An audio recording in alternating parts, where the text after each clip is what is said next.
जय शिवराय मित्रांनो पीएम किसानचा 16 हप्ता कधी मिळणार आहे या संदर्भात सविस्तर अशी माहिती घेणार आहोत। शेतकरी कोणते पात्र असणार आहे, कोणत्या शेतकऱ्याला काही महत्त्वाचं काम सुद्धा करायचं आहे, नवीन रजिस्ट्रेशन जर आपण केलं असेल तर या शेतकऱ्यांना सुद्धा काही महत्त्वाचं असं काम असणार आहे। याचविषयी सविस्तर अशी माहिती घेणार आहोत। मित्रांनो, मी गणेश ठाकरे कृषी मराठी या YouTube चॅनलवरती आपलं स्वागत आहे।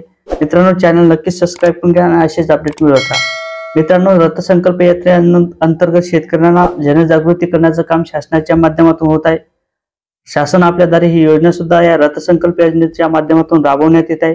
ज्या शेतकऱ्यांच्या केवायसी नव्हत्या, ज्या शेतकऱ्यांनी नवीन रजिस्ट्रेशन केलं, अशा शेतकऱ्यांना सुद्धा याचा लाभ मिळणार आहे।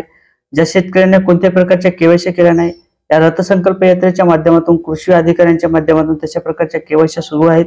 केवायसी झाल्यानंतर शेतकऱ्यांच्या खात्यावर याचं वर्गीकरण होणार आहे, म्हणजे 15 हप्ता आणि 16 हप्त्याचं वितरण होणार आहे। त्यानंतर जे नवीन शेतकरी होते, या शेतकऱ्यांच्या लँड रेकॉर्ड आपल्याला चेक करून घेणं गरजेचं असणार आहे। आपली केवायसी आहे का नाही ते सुद्धा आपलं पाहणं गरजेचं असणार आहे। त्यानंतर बँक आधार सोबत लिंक आहे हे सुद्धा पाहणं गरजेचं असणार आहे।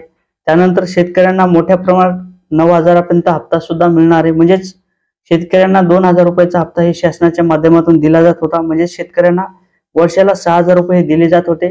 यामध्ये 1,000ची वाढ सुद्धा होणार आहे, म्हणजे शेतकऱ्यांना 9,000 रुपये पीएम किसानचे आणि नमो योजनेचे 9,000 रुपये अशा प्रकारचं याचं वाटप होणार आहे।